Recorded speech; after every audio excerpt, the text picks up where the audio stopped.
This is KGW News at noon. Good afternoon, I'm Drew Carney, and we start today with new information about the 4th of July shooting in Highland Park, Illinois. The suspect, Robert Cremo, appeared in court earlier today where he was formally charged with 7 counts of first-degree murder. This is his booking photo that was released today. Authorities say he not only confessed to the crime, but he also said that he considered carrying out a second attack that day. Police say Cremo drove to Madison, Wisconsin after he fled Illinois on the 4th. Investigators did develop some information that it appears when he drove to Madison, he was driving around. However, he did see a celebration that was occurring in Madison, and he seriously contemplated using the firearm he had in his vehicle to commit another shooting in Madison. But police say he went back to Illinois after deciding that he wasn't prepared to pull off that Wisconsin shooting. Here's NBC's Jay Gray with the latest.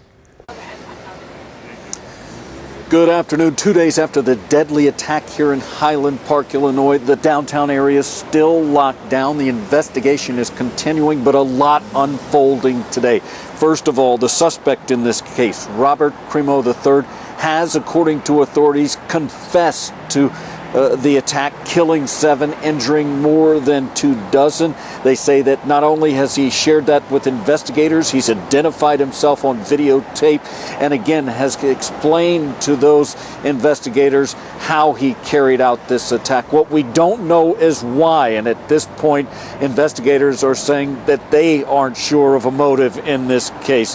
As expected, a judge has agreed to a request from prosecutors to deny bail for Cremo. He faces 7 counts of first-degree murder, and we are told by prosecutors that he will face dozens of charges in relation to what's happening here as the investigation again continues to unfold here.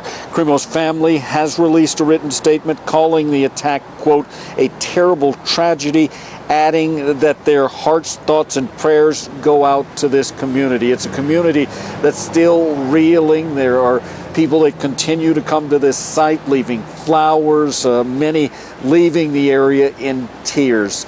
This just the beginning of what's going to be a very long legal process and a process of trying to find a way to heal for those who have survived the attack. That's the latest from here in Highland Park, Illinois. I'm Jay Gray.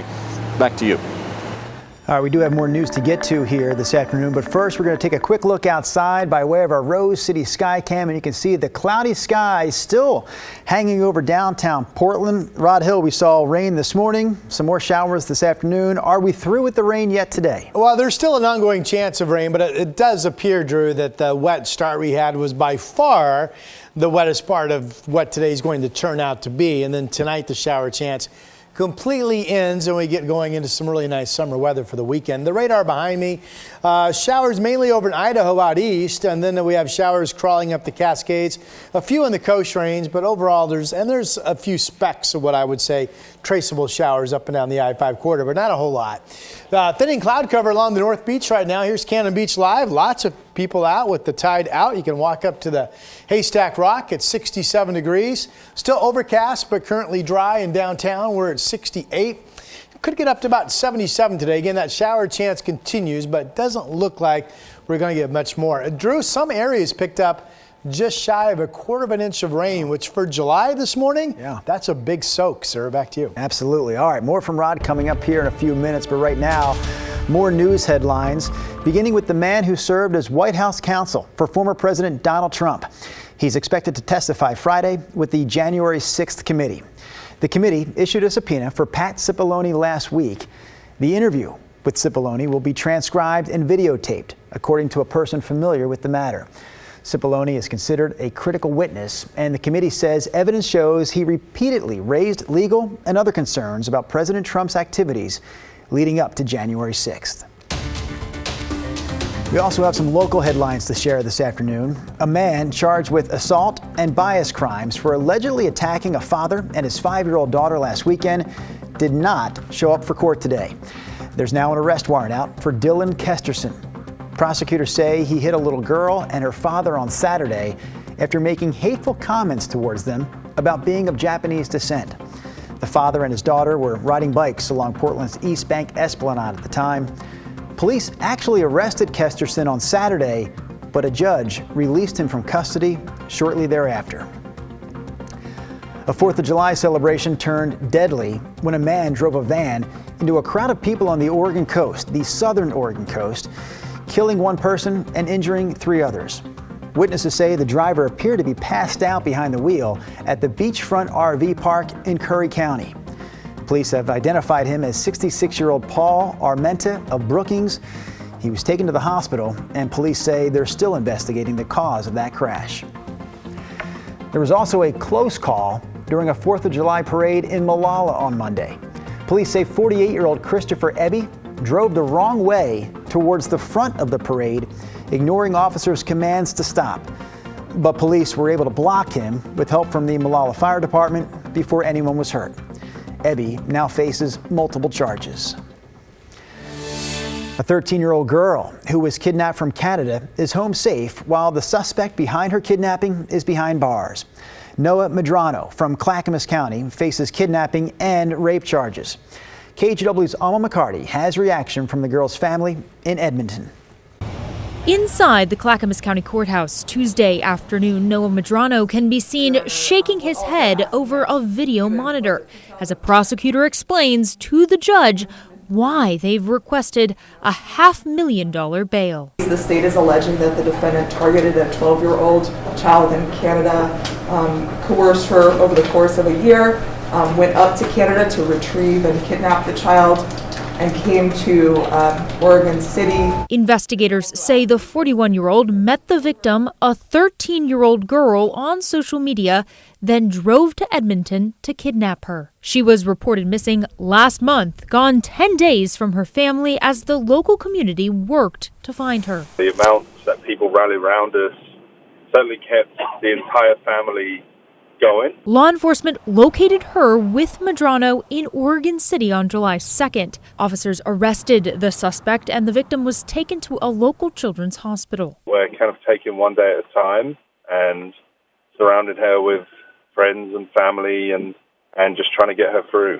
The victim's father said they picked her up and brought her home to Canada this weekend. It was unbelievable. She was very emotional, so were we. She's really gone back into kid mode now. She's 13, but I guess as a parent you always see the baby in your child, and she's really needs her family right now. He said the family plans to follow Medrano's trial closely. We'll be very active and making sure that we are at all court appearances and pushing for the longest sentence possible. With his daughter home safe, his message to other parents is this. I think it's important that, parents certainly, don't let their guard down with internet use and, always watch their children. This is something that was unexpected to us, and, we had all the parental controls imaginable around. They will find access somehow, and there is predators out there waiting for our children. Alma McCarty, KGW News. All right, next here at noon, we're going to take a look at the medals for Oregon 22. That's the World Athletics Championships happening in Eugene, where runners will hit the starting line in just 9 days. So the medals are inspired by the cross-section of a tree trunk there on the front, and the back of the medals features artwork that showcases Oregon's natural beauty from the mountains to the coast. The medals are actually made of corian and then inlaid with the traditional gold medal, gold, silver, and bronze. All right, time to take a quick break here at noon, but when we come back, we're talking about the city of Gresham encouraging drivers to go green after the city received a grant to install 16 brand new EV charging stations around town.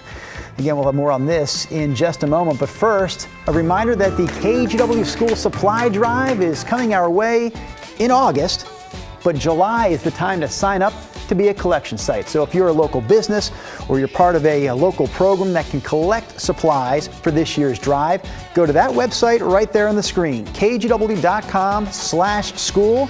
When you sign up to collect, we'll send you an official collection kit.